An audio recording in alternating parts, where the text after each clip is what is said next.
All right, come in, scooch, make room.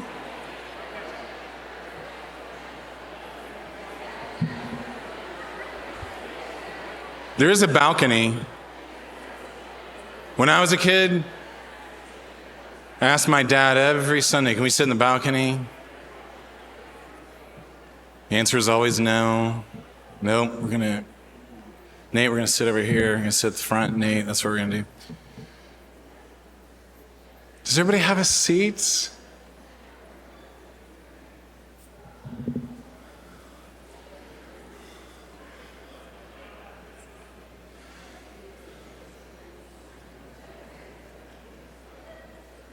All right. Well, good evening. Good evening. Welcome to the Academy. How are you? Man, did you guys have fun all summer walking on the surface of the sun? Wasn't that the best summer? Oh, I love it. All right.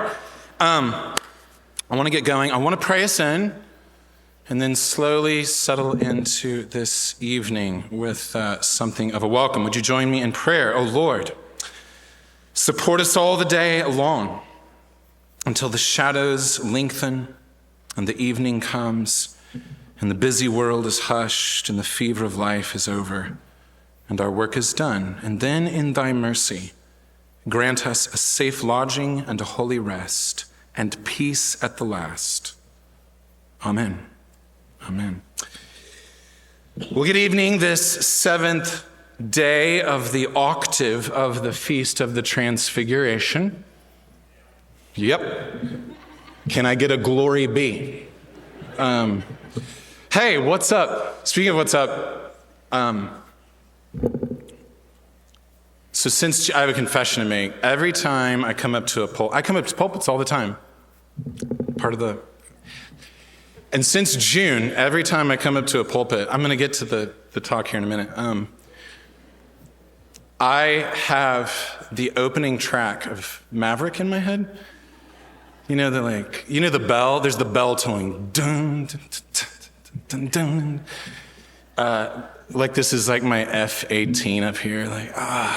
Like the helmet, the gloves, the slow-mo. Like I got my 62-year-old 18-pack still going strong.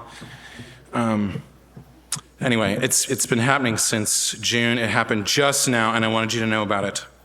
But the brightest and the happiest beginning, truly, of the 2022-2023 school year. And I can't believe it. My name is Father Nathan Carr. I'm the headmaster here at the Academy, and the warmest of welcome to you and to your children here at this school.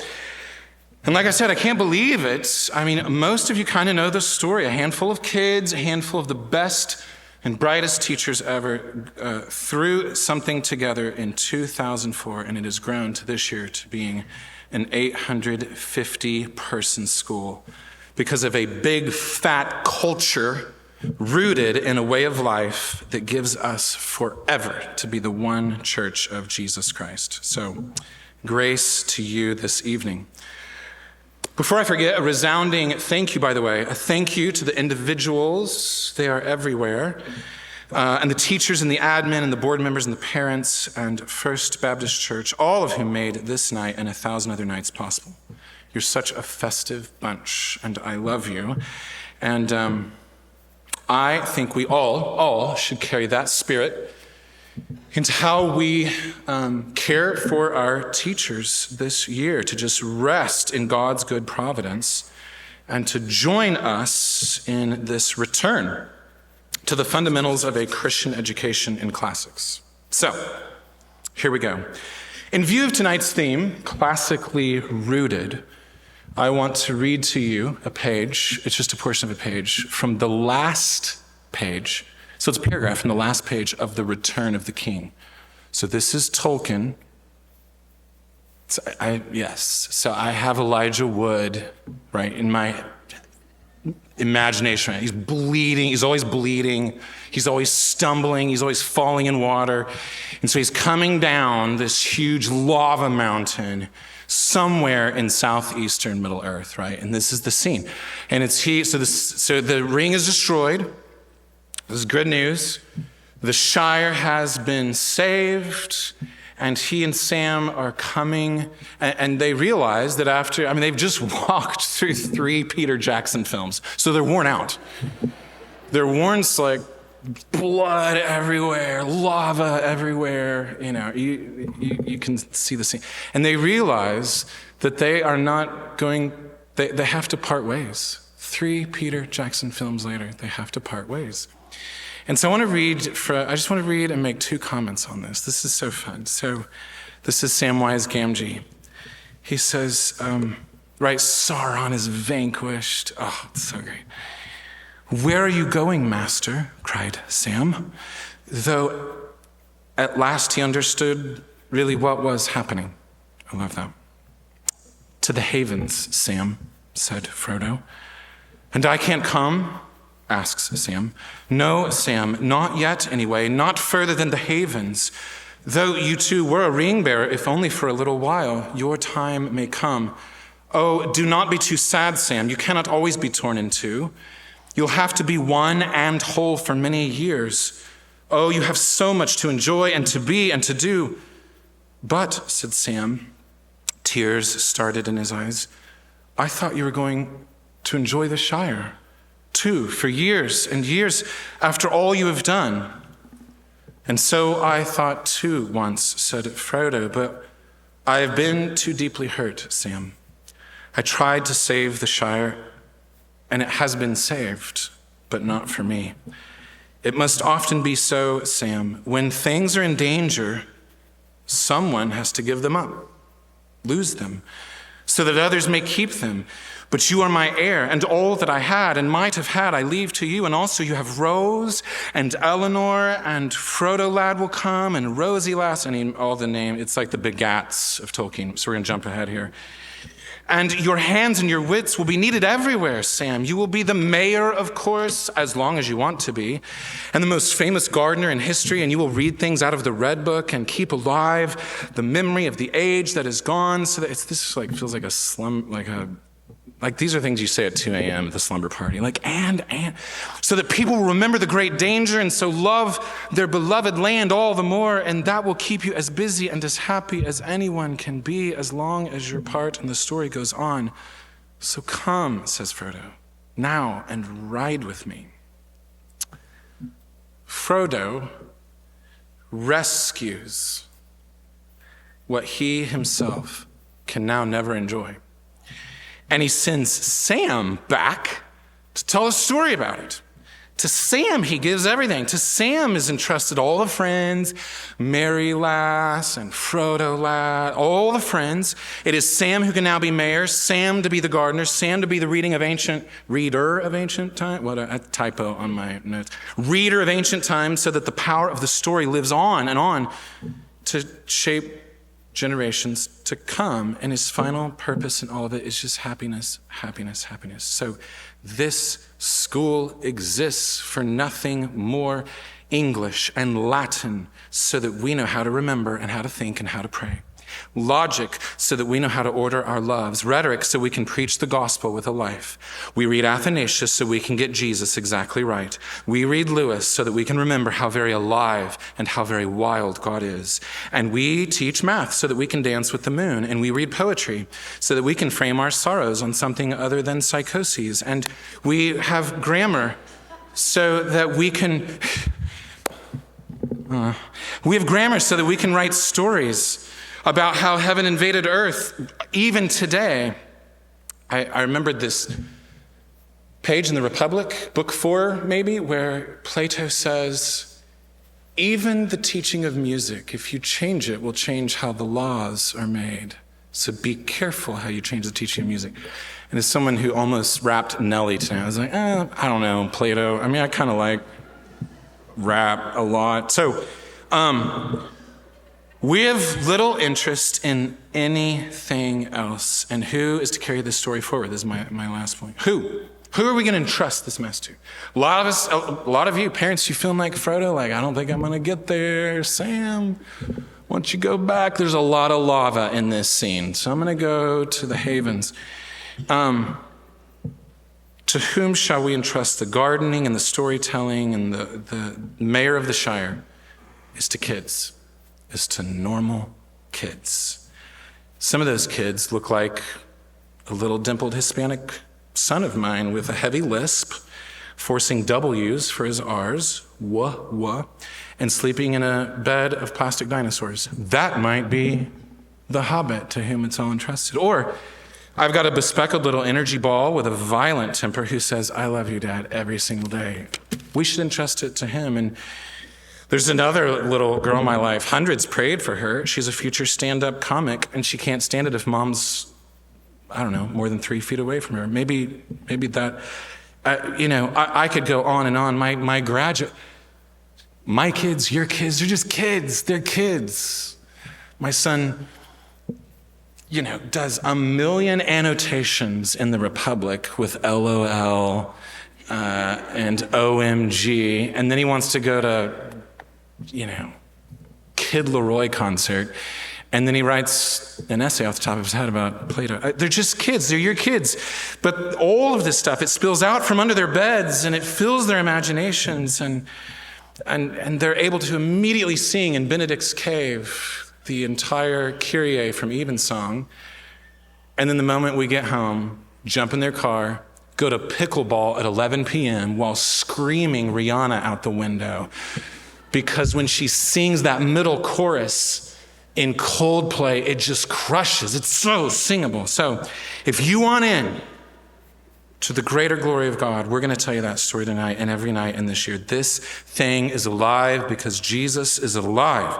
Let's go back to our roots this year and rest in anything whatsoever that is true, good, or beautiful. And welcome to the Academy.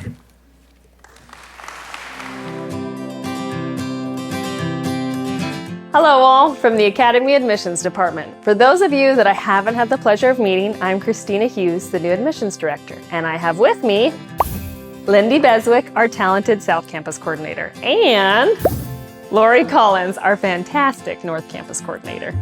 Admissions gets the honor of getting to know our new Academy families before the community at large.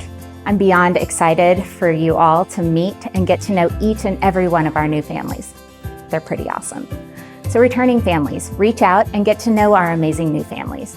And new Griffins, I encourage you to jump in and get involved, volunteer, hang out after drop-off, go to class meetups, and ask all the questions. The Academy community is excited to welcome you. And please remember, we are here to help you with whatever you need as you acclimate this fall.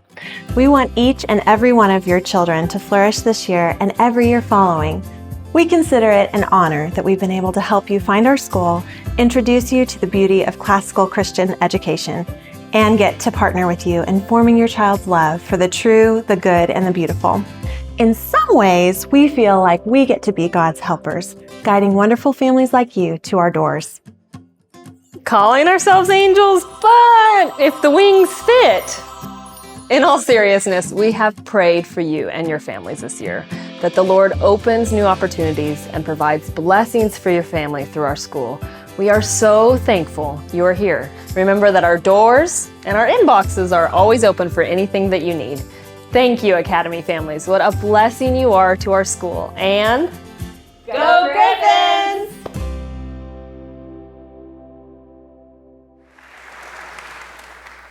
Good evening. Welcome. My name is Jessica Orr, and I teach 4th grade at the South Campus. This is my 8th year to start teaching at the Academy and my 12th year as a parent. And I have the privilege tonight to share with you what classical education looks like as it hits the ground in our classrooms. But first, I need to confess that my initial impression of classical education was rote memorization, children reciting things like little robots, and lots of worksheets, which as an educator, I did not love these things.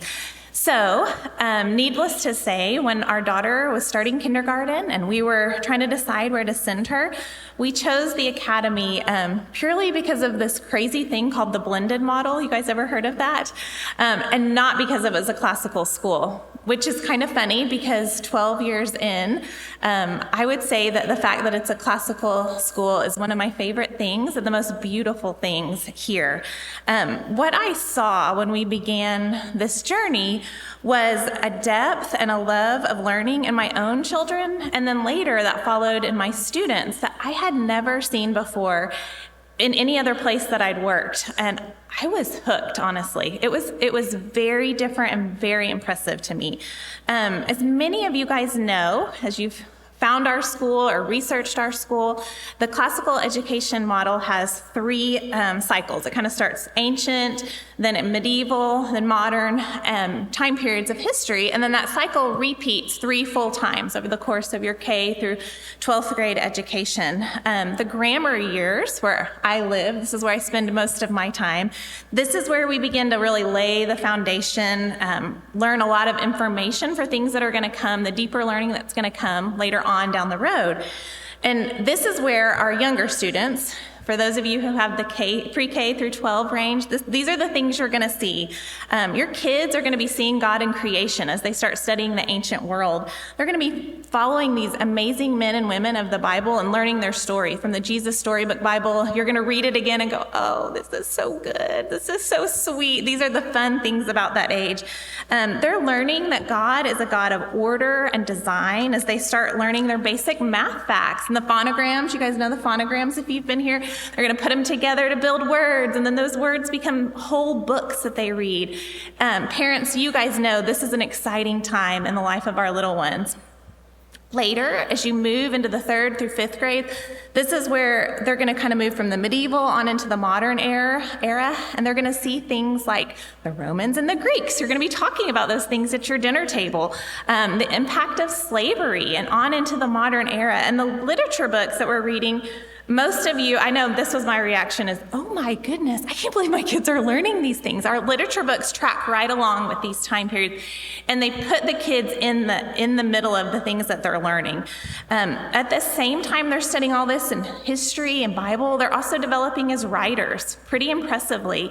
They are following the life of Jesus through the Gospels and the growth of his church, and then they're building much more complex math foundations. Any 5th grade parents in here survived 5th grade math? You can agree with that. It's pretty impressive. It's very, very legit what they do in 5th grade math. They're also seeing God's truth play out in science. So these are things that our kids are coming home and talking about. And I haven't even mentioned the grade level festivals and feasts. You guys know about these. If you're new, you're going to love this. There's trifold boards. There's plays. There are costumes. Get ready. You'll see these on Facebook. People trade out. There's always good food, games that go along with it. So this is where the learning comes to life for our kids. They live for these days in the grammar school. So you can see right away after year 1 in a classical school that my misconception of worksheets and rote memory was blown out of the water. I was like, oh, this is quite a bit different than I had realized. And unfortunately tonight, I'm only going to give you the tiniest sliver of what our students learn. But as an educator, I have the privilege to witness up close how rich their understanding of math or of science or of God is, as it's hooked to their prior learning, things that they already know, and then it's interconnected across the subject areas at each grade level instead of just being randomly dispersed to them. It's an amazing thing to witness. I consider it a huge privilege, honestly.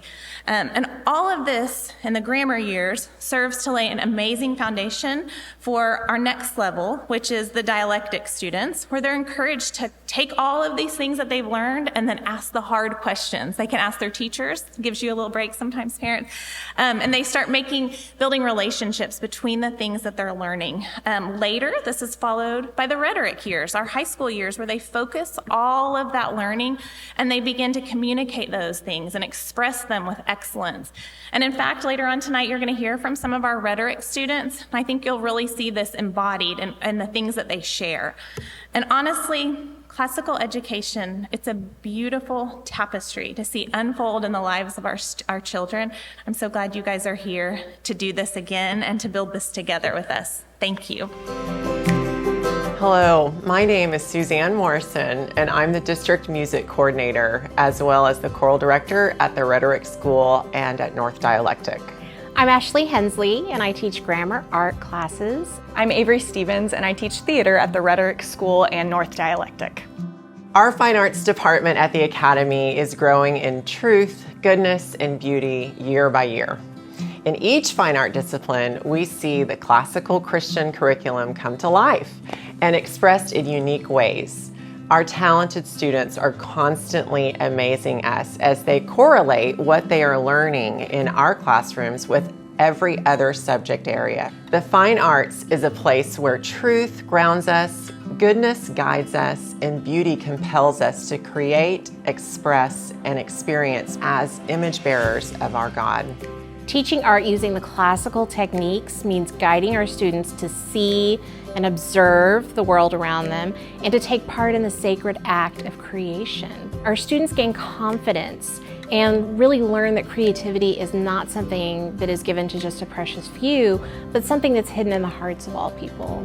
I love the art that your students make in the classroom. Some of the stuff they come out with is so cool. One of my favorite things last year that we added to the curriculum was the direct draw kitty cat. And it was one of my favorite things. I loved going back at the end of the school year and seeing their confidence that has built throughout the school year is really fun. This is one of our fun fall projects. We do a fall forest, which is amazing. Even as an art teacher, having been here for 7 years, like at the end of the year, seeing all of their artwork that they've done is just amazing. Yeah, it makes me so happy. I really don't want to send it home. I just want to keep it. Ashley, what's a way that you've seen your students make connections to our classical curriculum in our class? So there are actually a lot of different ways that we did that. But last year in school, we did a beautiful project that involved poppies. And as I was talking, I noticed one of my students started to fake falling asleep while smelling her poppy project. And they had been reading The Wizard of Oz, so it was kind of a perfect sort of thing. And then I realized what they were doing, and it was absolutely adorable. So that's hilarious. How about you, Avery? Well, the first thing I think about are the debriefing questions I have my students answer after every production we do. For example, what is the prominent virtue you see in the show? How does your character or the role you fulfilled point to God? Where do you see the good, the true, and the beautiful? When we do this, you can't help but feel the joy and pride swell in the room. At the Academy, most of the shows we choose are closely connected to the stories the students are studying in their classes. We've also produced plays that have brought history alive for the actors and the audience. Theater students work as a team to put on a show successfully, which always leads to learning even greater lessons such as patience, collaboration, and humility. These are life lessons that the students will use both on and off the stage for the rest of their lives. But one thing is true of every story we dive into. They all show us our deep and innate need for God. I love that. Highlighting the true, the good, and the beautiful is what our school is all about. One of our goals as a singing school is for students to become musically literate, being able to read sheet music fluently. At the Academy, we sing all day long, even outside the music classroom. From matins to lunch and then to evensong, students are singing century-old liturgies and hymns. We start every day singing, "Oh, come, let us sing unto the Lord." And any Academy student or faculty member immediately says what? "Let us heartily rejoice in the strength of our salvation." So, thank you, ladies. Last year, I wish I would have videoed this precious moment in the courtyard after lunch where our dialectic young men were tossing a football around with some grammar students, and they were all singing. And at the same time, I turned around and saw some fourth graders singing and playing a song game that they had learned in music class with me just a few weeks prior, and they were teaching it to their even younger classmates, like second and third graders. So it was just so precious to watch them all sing and play together, and it's really become a part of our school culture. The fine arts are an integral part of our classical Christian education here at the Academy. Each creative expression brings the true, the good, and the beautiful to life for our students, faculty, and school community.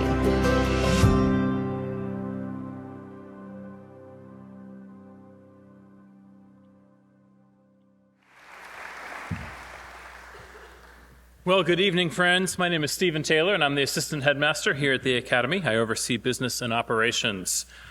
I loved that video. We are the singing school. We try to lead by example. We try to do our own singing every once in a while. You know what? Enough music videos. We should do something live. Okay, maybe more on that another time. This year, we do have about 850 students enrolled across the district. It's still neck and neck between blended and trad. It's a 3-student difference across the district. We've got 270 blended students and 267 trad students. So trad, go find 3 more people, right? Let's try this up. Okay. We also have about 150 new students joining us. If you are one of our 90 or so new families, would you please stand up? I know you're in here.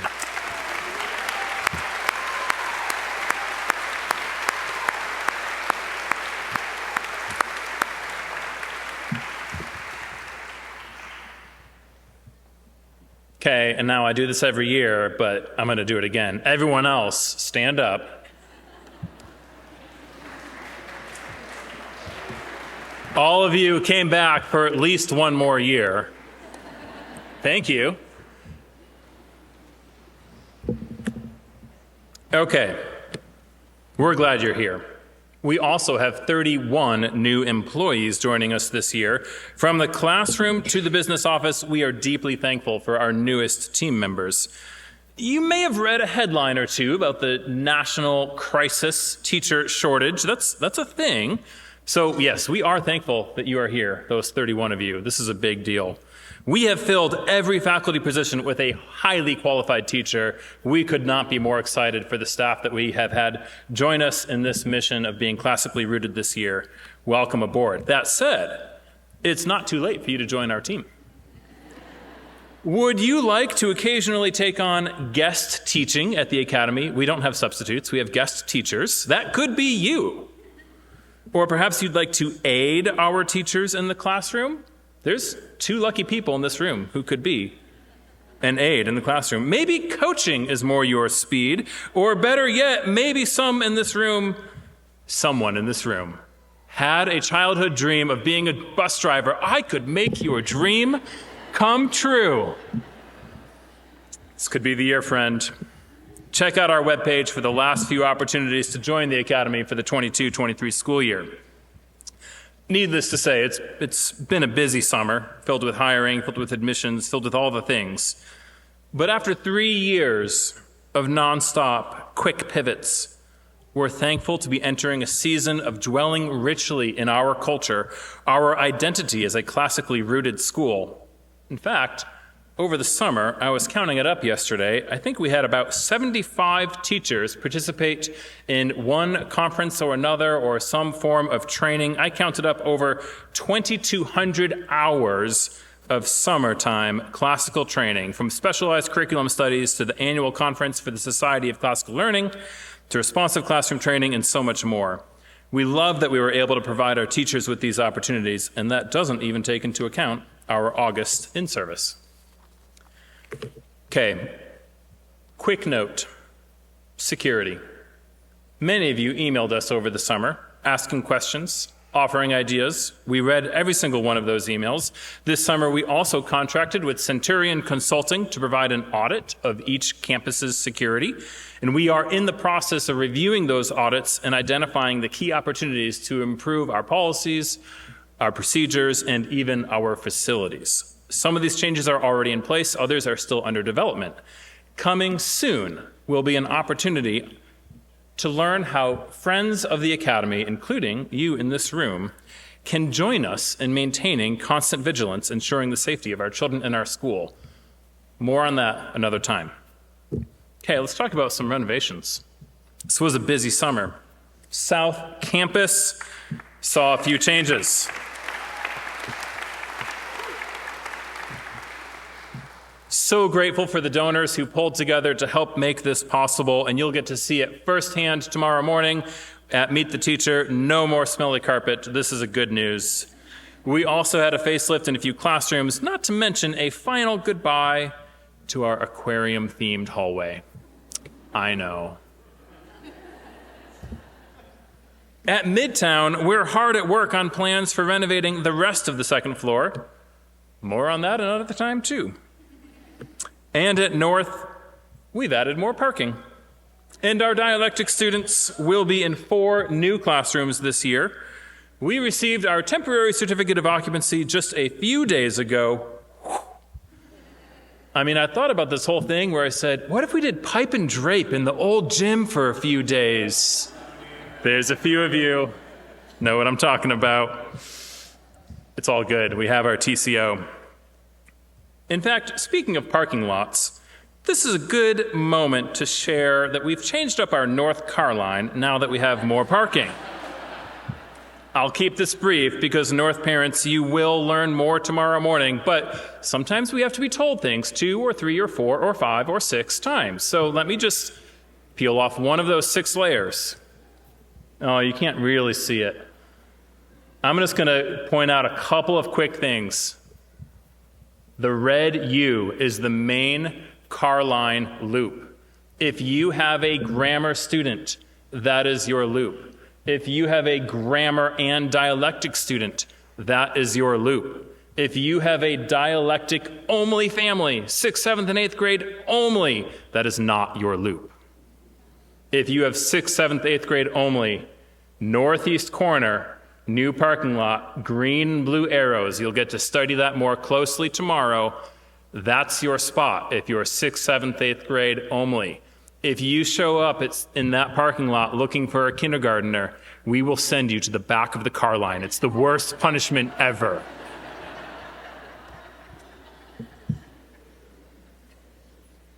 One last note, right turn on Hefner, it's a thing. It's a safety thing, it's an efficiency thing.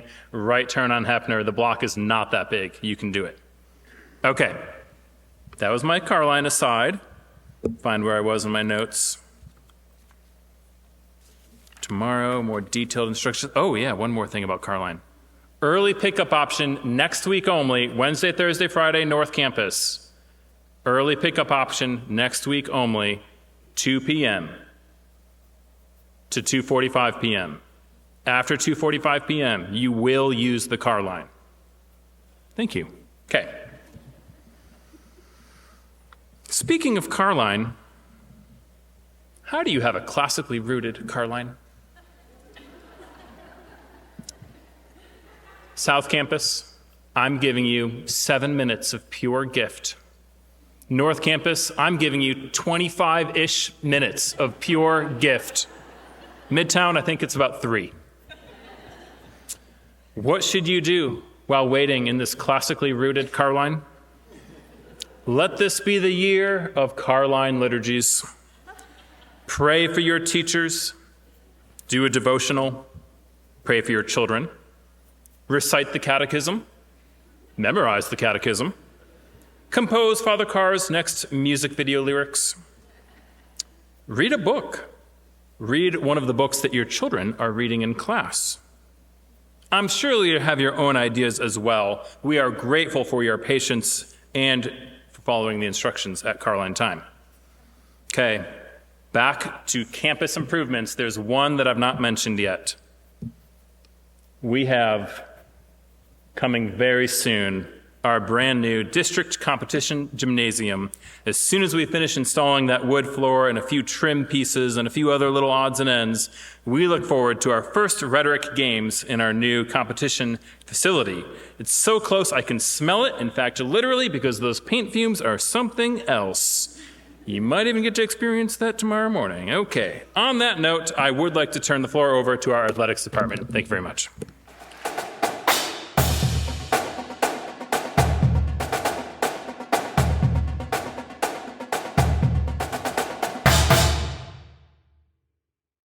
Everyone, I'm Brendan King. No, the script says I'm Brendan King. Hello everyone, I'm Brendan King, the varsity girls basketball coach, dialectic PE teacher, and the North Campus athletic coordinator. Impressive. Thank you. Athletics is an important part at the Academy because sports offer an area for students to learn life lessons and skills that expand upon what is taught in the classroom. The Academy Athletic Department values the overlap of classical education both on and off the court, character formation, growing to love your neighbor, and having good sportsmanship. Most of the time.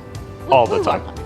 We are a part of an outstanding group of coaches who help instill the Griffin athletic vision in our student athletes. Athletics are essential to the classical Christian curriculum and the expression of all that is true, good, and beautiful. I'm Mandy Jackson, our North Campus Girls Dialectic Track Coach, North Dialectic Girls Assistant Basketball Coach, give me that ball, yeah, and one of the North Campus PE teachers. Having children at the grammar, dialectic, and rhetoric levels has allowed me to see the mission of Academy Athletics in full swing. I love watching my youngest son in cross-country meets at the South Campus and hearing stories of PE games with his classmates. He is really learning lessons like sportsmanship, inclusion, and how to be a graceful loser. But we're still working on that one. My son at the dialectic level ran cross-country last year. He kind of looked like that, running for the first time, and he was really challenged to push through the hard times. He was encouraged by his teammates when he wanted to give up, and it was a beautiful thing to watch. My son, who is a senior this year, has watched our athletics department grow and evolve into such a beautiful program. My son truly loves his coaches and teammates. They support each other, they encourage each other to be greater in life in all areas. It truly is one of the best things I could hope for my children, outside of the classical education they receive in the classroom. Seeing the true, the good, and the beautiful translated from the classroom to the court, to the track, and even into my home is a blessing as a parent, and it's really exactly why we're at the Academy. The development plan starts with our grammar kids because they will grow to become student athletes at our school. This is the stage where children are excited to learn. They don't need to practice 3 or 4 times a week, year-round, in just one sport. They really need to try multiple sporting activities to find the athlete inside of them. So we want to provide opportunities to develop athletically while still giving families time to be together. We focus on their motor skills, creating a passion for sports, and learning how to be part of a team. Hey Griff, it's my turn. Thank you, Griff. There you go. Dialectic students by now have learned foundational elements of the Griffin athletic vision and are growing in their desire for a deeper understanding on how to live that out. Students in the dialectic grades begin more intense training, preparing them to compete at a higher level. As the time commitment increases, a higher level of discipline is required in the training of the mind, body, and spirit.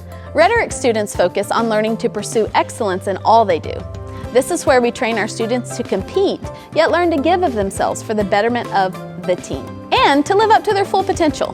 When students reach this rhetoric age, we want them to apply all they've learned from their grammar and dialectic years at the Academy.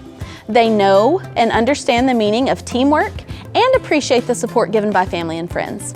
Ultimately, this is the stage where students begin to see the gifts God has given them in their sport and learn to perform at their full potential and then apply those lessons in all areas of life. The student athlete at this level will have the greatest time commitment, so we provide year-round training cycles which allow family balance and time away for other activities. The one element that sets all of this apart is the bond of Christ on a team. Our athletic administration, staff, and coaches are committed to providing a challenging, supportive, and caring environment where our student athletes can reach their full academic, athletic, and personal potential. My hope through prayer is that we will partner with parents to help impact our young men and women to make a positive contribution to their community long after their time of high school sports is over.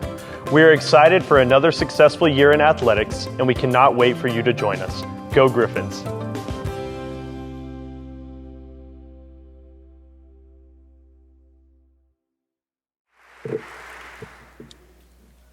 Good evening. Father Carr made me feel like I'm coming up here to preach. As we get started this evening, for me, I thought we could take a fun poll. So I would like to see the difference in Sooner fans and Poke fans in the room. So if you are a Sooner fan, can you raise your hand? Okay, about half. Poke fans? That's a pretty good, actually. That's an even split. I was going to make a joke about it, but now I can't. It's great to be here with you today. My name's Dylan Copeland. I am your 6'2", perfect, will never make a mistake, athletic director. With my imperfectness, I have a great team that leads me, that picks me up. I would love to share them with you really quick. I will introduce this gentleman right behind me here in a moment.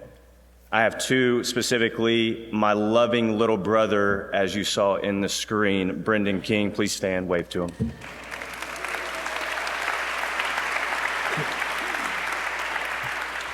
Really quick, did Mandy make it? Is she in here? There she is. Mandy, stand up. Thank you. And our Assistant Athletic Director, Miss Sarah Ray, right here in the front.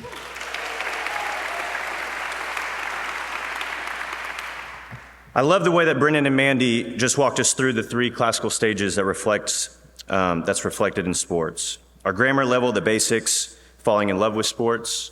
The dialectic level, the application where skills are being developed, and the rhetoric level where the communication and everything comes together. Really quick, I'll use this time to introduce this gentleman behind me who is our South coordinator, South boys basketball coach, South teacher, and father of three, all at South. Please help me introduce Sean Ray.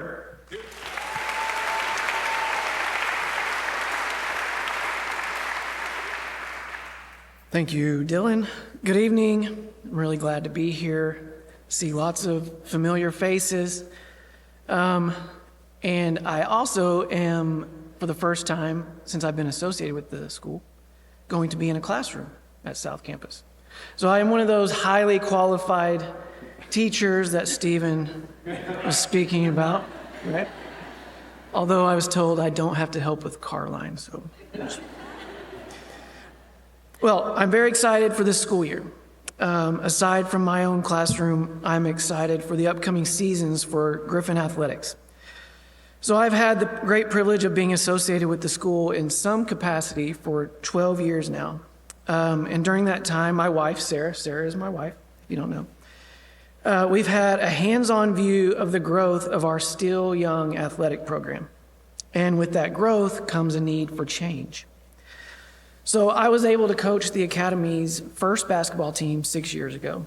How many of you had a kid that was on that team? Raise your hand. We have a few. There we go. Right here, Tana. There we go. It was exciting, very exciting. The season started and I had 8 boys on the team. I had to recruit 2 more just so I could scrimmage 5-on-5 in practices. This past season, I had 28 boys across 2 campuses that we split into 2 teams, and one of which won state championship. Yeah.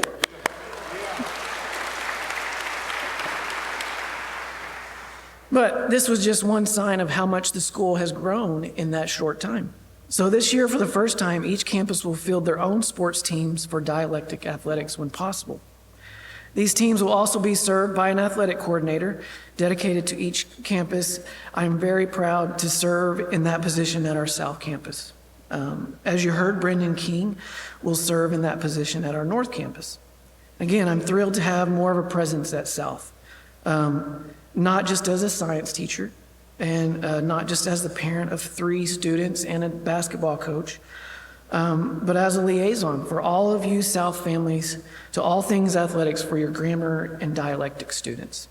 So it's great to be a Griffin, and I'm excited for the future of our Griffin athletics, right? Thank you.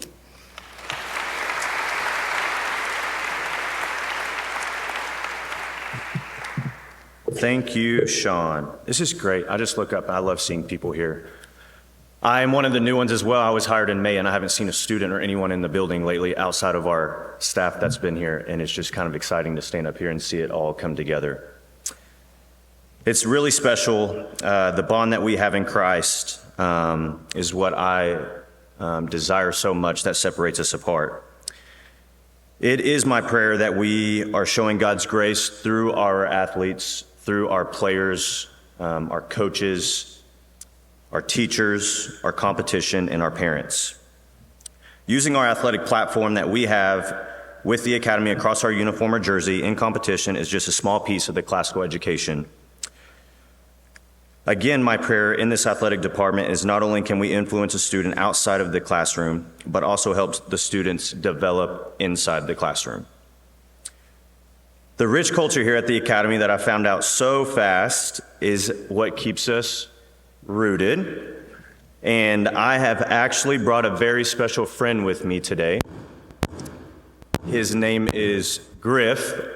Depending on the day, Griff could be short, tall, many talents, you never know.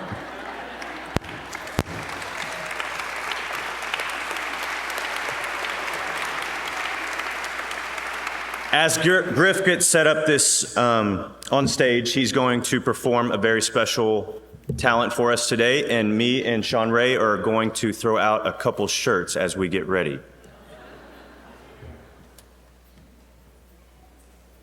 Please don't let it hit you.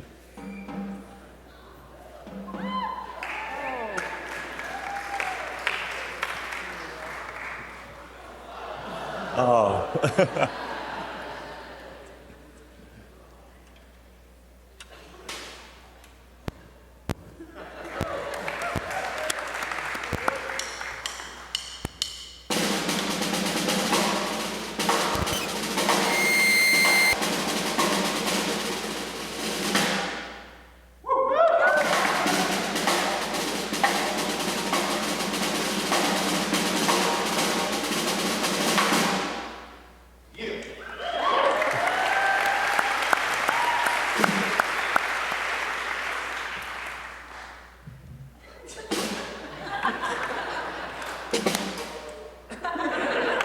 Thank you, Griff. Give him a hand.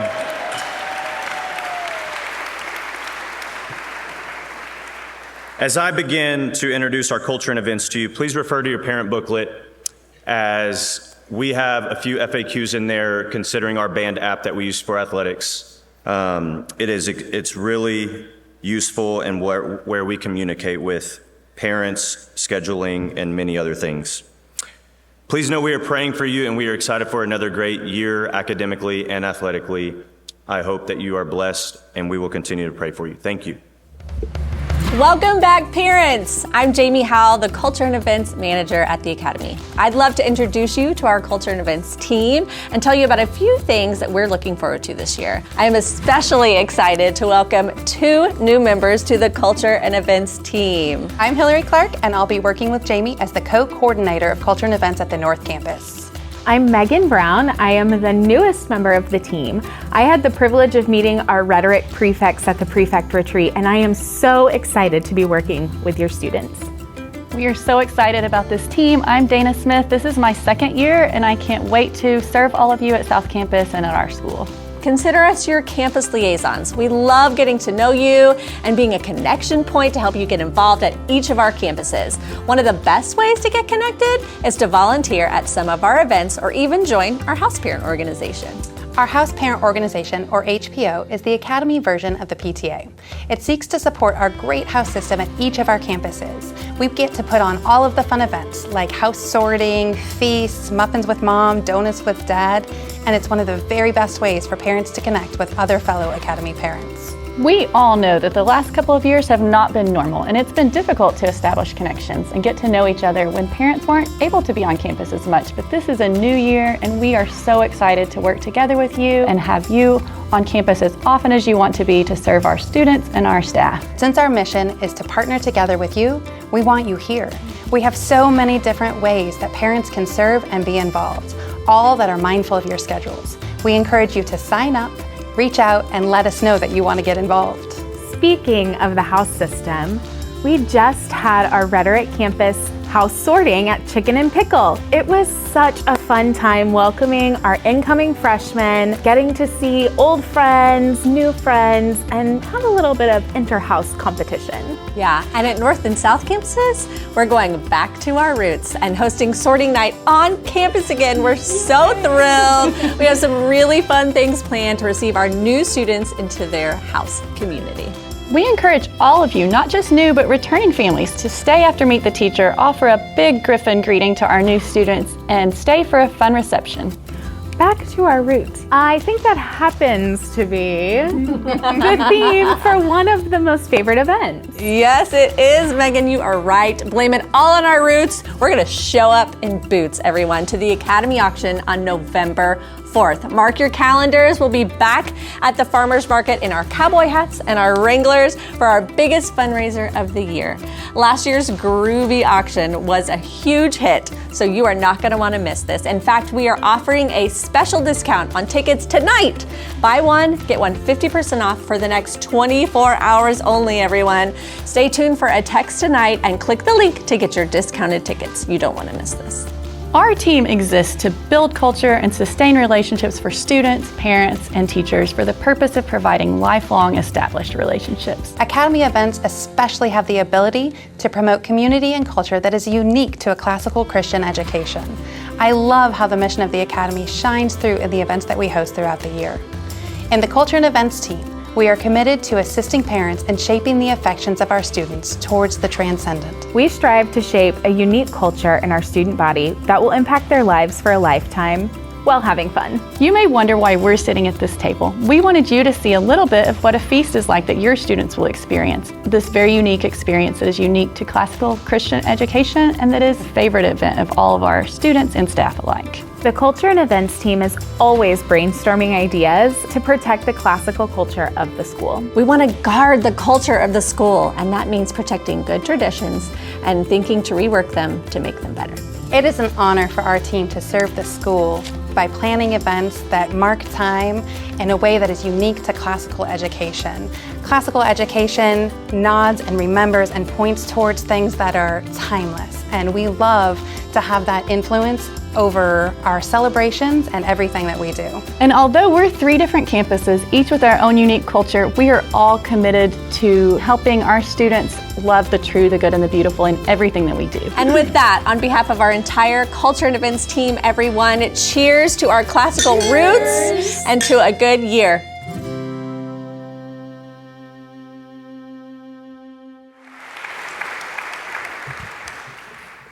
Good evening. I'm Andrew Black, perhaps better known as Mr. Black. And I am privileged to think a good deal about culture in my role as the school's Lyceum director. What is Lyceum? Not long after Plato founded his academy, the school from which our school takes its name, his greatest student, Aristotle, founded the Lyceum, another school, as a corrective to the errors of his alma mater. And we here at this academy think education in need of some correction. Our school is classical, and so it emphasizes the trivium and the transcendentals, looks to the virtues, takes seriously what is good and lasting in the Greco-Roman tradition. At the same time, there is room to recognize that at the heart of a Christian culture is not the lasting glory of the Roman Imperium and its peace, but the pure and peaceable wisdom of a humble and crucified carpenter. Lyceum Days, then, aim to make this school different. On Tuesdays and Thursdays in dialectic, on Wednesdays and Fridays in rhetoric, modified schedules invite students to say their prayers, to count the hours by the timeless life of God rather than the frantic rushing of this present age. Lyceum conversations, whether with students in person or on the Academy podcast, invite both students and parents into the life-giving warmth of good conversation. Conversation about faith and learning and a life well lived, even if it means we don't always manage to accomplish as much as we wanted in class. Lyceum Overtime, with parents and students, forms reading groups and meets for conversation around the classics, both in the summer and over the Christmas holidays. The Lyceum Project, mark your calendars for the evening of April 14th, invites the larger community, you and your students and your friends, to think with us alongside an invited, notable Christian thinker whose work can model for us what faithful witness to the larger culture can be. You won't want to miss it. Lyceum is a corrective, inviting us to pray, to converse, to eliminate ceaselessly all hurry from our lives, so that we might recognize in stillness and be shaped in peace by a culture attentive to the ever-present mystery of the love of God. This is a high and worthy goal, a goal for our students and a goal for our teachers. To explain other ways in which we're striving to meet that goal, we welcome Jamie Kane, whose work as Director of Educational Development here at the Academy is vital to our mission.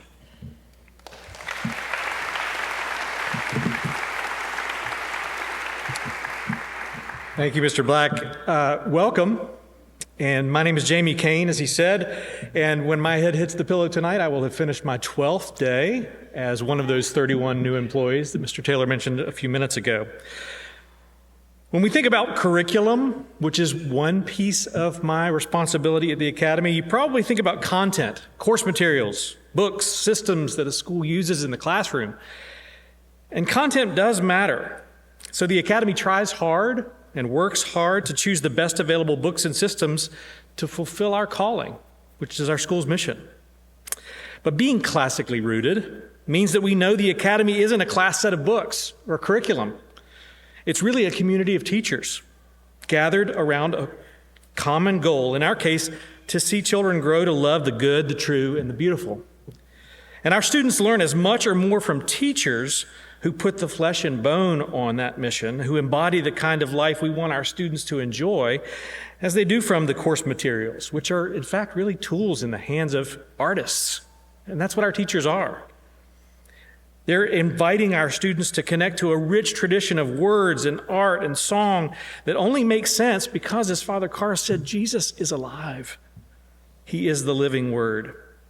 Being classically rooted means we further know that teachers like Mrs. Orr or Mr. Black or many of the other teachers who are here tonight don't grow on trees, even trees like that.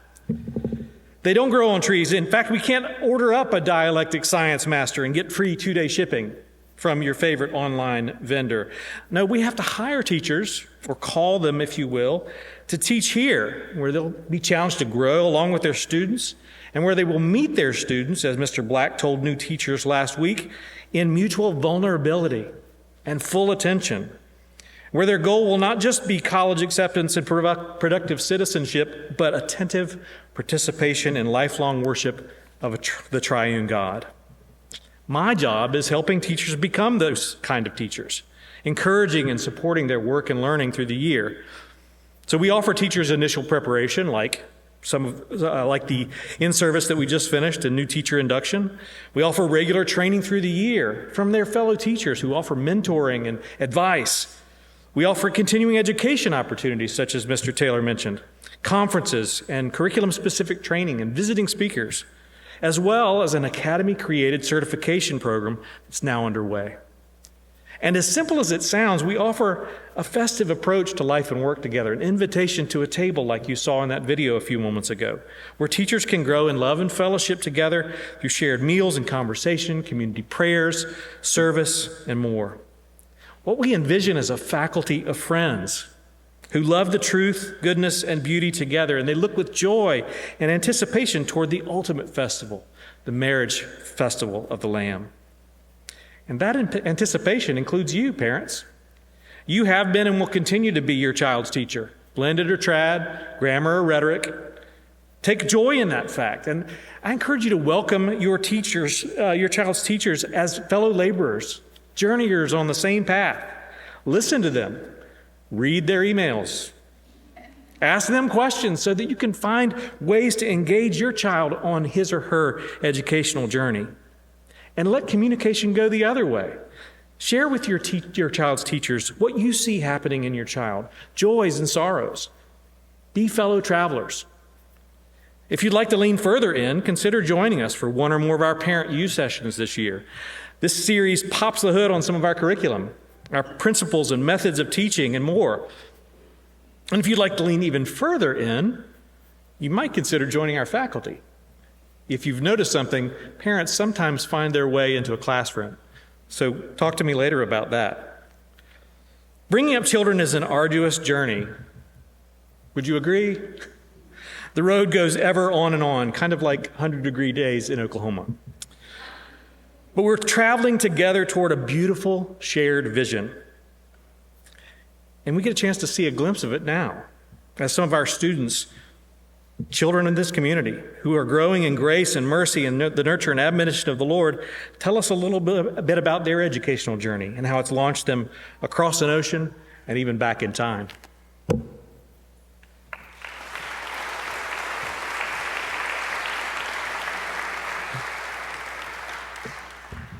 Good evening, sweet parents, sweet teachers, and we even have sweet grandparents in the room. Welcome. Thank you for your attentiveness this evening. It is so good to see you. I'm with Dylan on this one. This time of year, seeing all your faces, everybody gathered, it is such a joy to me. It really just excites me for the year, and I hope that you all feel this energy. I hope that you've enjoyed the program, and I hope that you're ready to launch into a year with us. I admire your commitment to our school and to our mission. You're taking time out of your Friday evening. You could be doing 100 other things, but your presence tells me something. You're here, you're listening, you're watching our sweet videos, you're laughing, you're engaging. So your presence tells me that you care. You care about your children, you care about their education, and you care about their formation in Christ, and you care about the academy. Trust me, we do too. Your teachers, your administration, we would not be here tonight if we did not deeply believe in shaping the affections of your children, my children, and all of our beautiful souls for the ultimate glory of God.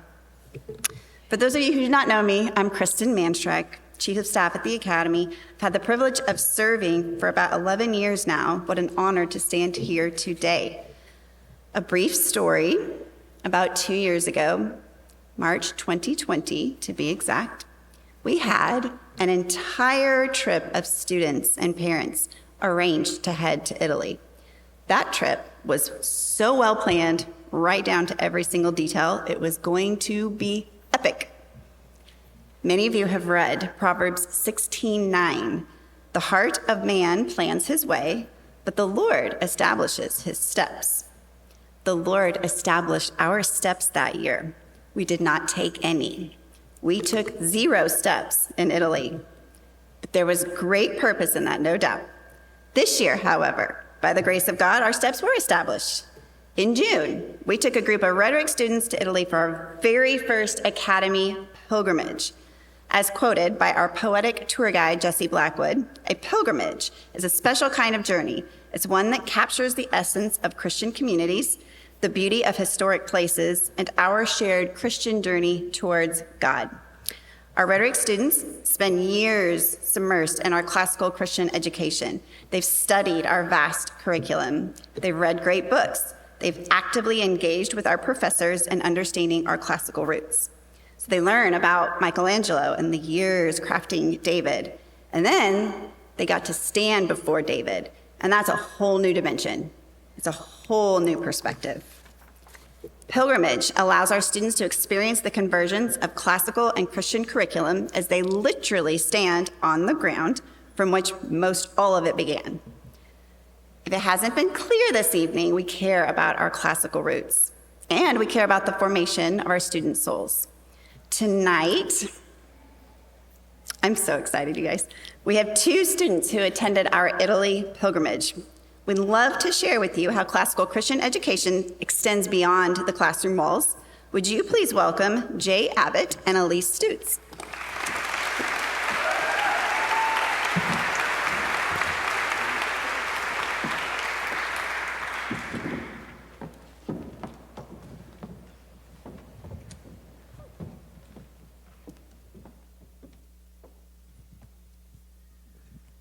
Hi, Jay. Hi, Elise.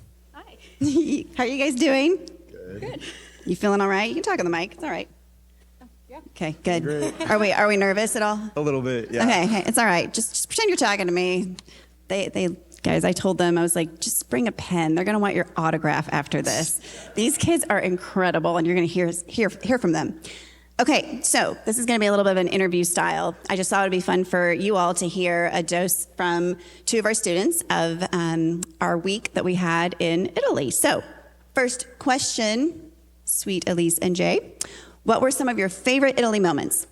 One of my favorite moments from the Italy trip that we got to take was our visit to the Vatican, specifically the Scavi tour that we got to do, where we got to go beneath St. Peter's Basilica and view the bones of St. Peter.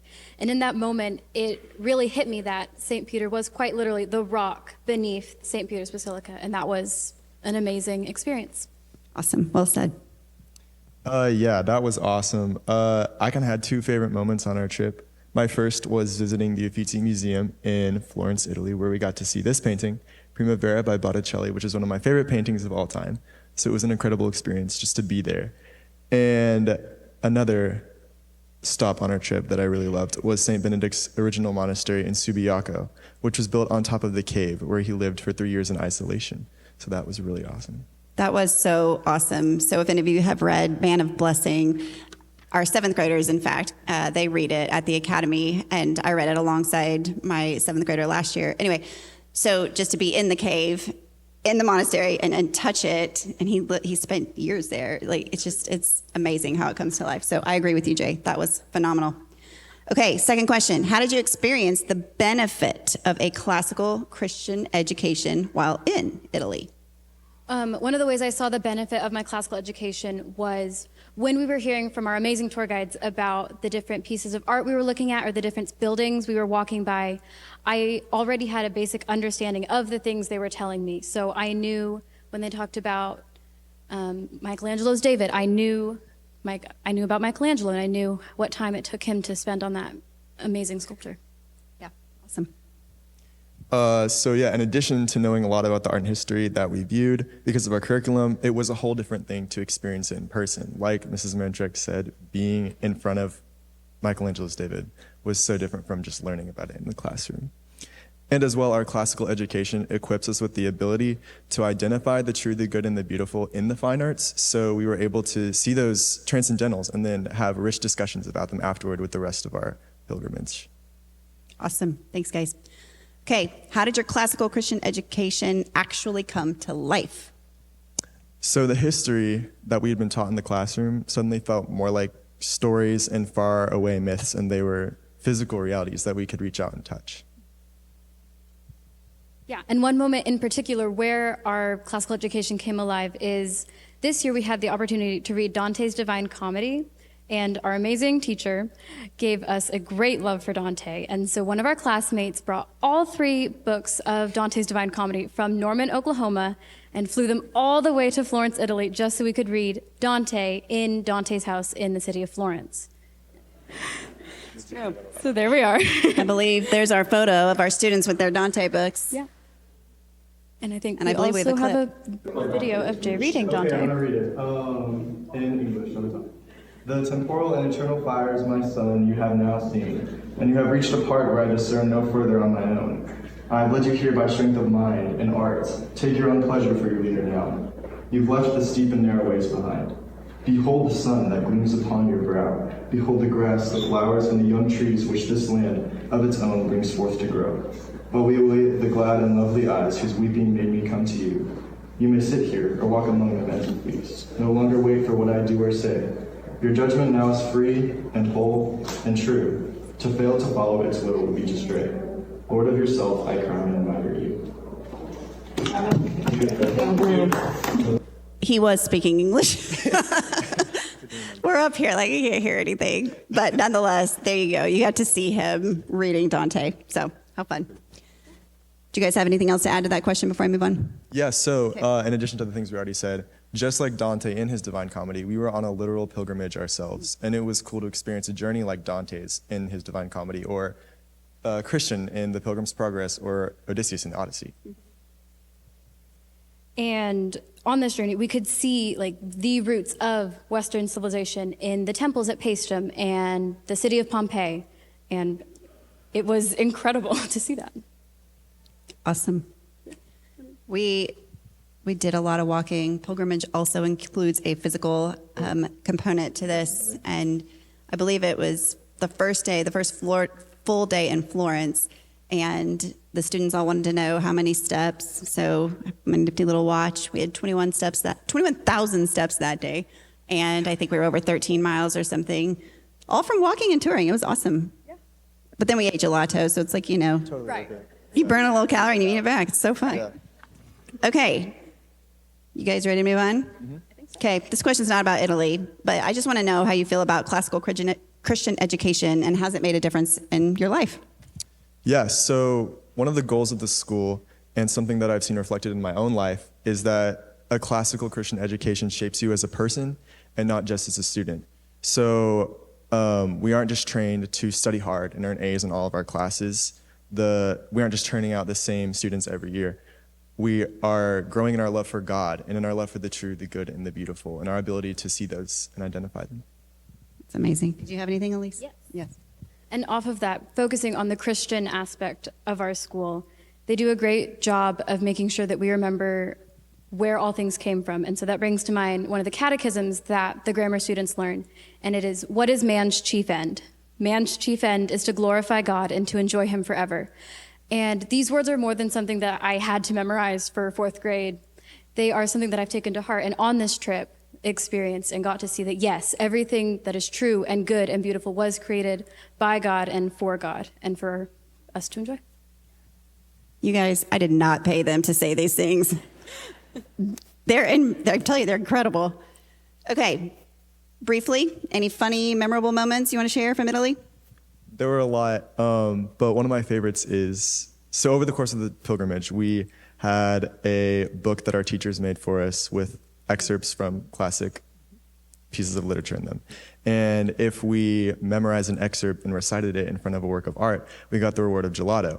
So yeah, right? So I took our tour guide up on that offer, and I memorized the poem On the Brink of Death by Michelangelo and recited it in front of his sculpture, the Pietà, which was an incredible experience in and of itself, but the gelato was even better. 4 scoops. 4 scoops, you guys. Can you see the 4 right there? Half of it's melted. Some of it's melting off the side. Did all that go down the belly? It kind of melted before I could eat all of it, but I almost got there. That's so good. Elise, what about you? One of my favorite days was the beach day that we got to take. So we went to the Mediterranean and swam and played ultimate frisbee. We brought our lunch and had a picnic there. We tried to play with some Italian kids there, and they kind of kicked us out because we weren't very good at the game that they were trying to play. But all in all, it was a great day and a good relaxation and a good way to get to know everyone. That is very true. It was a great day. That was also the same day that we went to the mozzarella farm. Yes. Right. So we got to see the mozzarella being made from the buffalo de mozzarella de buffalo. Yeah. And it was a nice break in the pace. It had been a lot of touring, lots of walking, and then we just had a moment to just have some calm and relax and play at the beach. So yes, I agree. That was very memorable. Okay. Our parents already know the answer to this, but I'm going to ask you anyway. Should these precious families in front of you send their kiddos when they're juniors to Italy? 100%. Yes. You should do it. You should definitely do it. All right, guys, it's affirmative. You heard it from the students. Start saving your pennies. Junior year, we're doing it again. Okay, thank you, Jay and Elise. Would you all give them a hand as they return to their seats?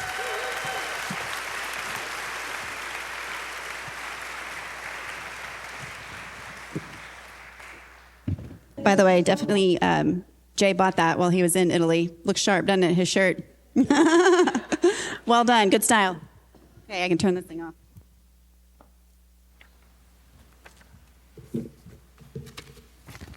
Okay, amazing students, you guys. I genuinely adore our students at the Academy. Well done, parents, and the work that you've done raising such bright children and young adults. I would like to offer a brief closing prayer, followed by 2 brief announcements, and then you guys will be dismissed. So if you would bow with me, I'd like to say a prayer on behalf of our children. Father, we come before you on behalf of our children. We love you and desire to assume the responsibility of teaching them sound biblical doctrine. Day by day, we choose to instruct our children to keep the way of the Lord by doing what is right and just. Create in the heart of each child the desire to listen and learn, to pay attention so they may gain discernment. Together, as we memorize your precepts, May you write them on your hearts to keep us from committing sin against you. We ask, dear Lord, that you take our children by the hand in wisdom's way, pointing them to the path of integrity. You are faithful, and we pray their progress will have no limits when they walk in paths of righteousness. We ask you to give them courage and receive correction when needed so that wisdom may follow. We ask that you would give grace, peace, and strength to our teachers, administration, and parents this year as we seek to lead these young souls. We give you thanks for our school, and we recognize that we are fully rooted in you, Jesus. We pray for a year of peace, and it's in your name, Jesus, that we pray. Amen. Okay, brief announcements. Thank you again for being here tonight. I hope it was worth your time. I'm encouraged. I hope you're encouraged. Don't get out of your seats just yet. We have 2, they're short, but 2 more videos. So sit through 2 before you jet. But when you jet, we hope that you will join us for the Capitol View Event Center after party hosted by the Giving Society. So you've got on the back of your program, if you did not see this little announcement, Giving Society members, you actually get to go complimentary to this event. Those of you who are interested in learning about the Giving Society, it's $25. Those of you that would like to sign up tonight for the Giving Society, you also do not have to pay. You just get to have your $89 a month taken out for the year. It's $1,000, it's not much. It's really great. Come join us, please. It's gonna be a lot of fun. There was a big party last year and everybody had a blast, so hope to see you there. Don't forget to buy your auction tickets. Jamie mentioned this in the video, but they are going to be discounted tickets. In fact, I think a text message might have already gone out. If it hasn't, then it's going to be coming out. Click on that. In fact, there's a fun little scanny code down here, QR code. Get your tickets bought. It's only 24 hours, this sale. You guys get the discount because you were good students and came to this event. So, hi. Also, the auction is going to be so fun. I mean, I am a cowboy girl. I don't know where Dylan went, but go Pokes. But you guys, seriously, blame it all on my roots, show up in boots. It's going to be a blast. You've got to come to the auction this year. Okay, Jen asked me if I would remind you all, Jen Atwood, our yearbook teacher, asked me if I would remind you all, if you have not already, and if you purchased a yearbook, to go get your supplemental yearbook pages.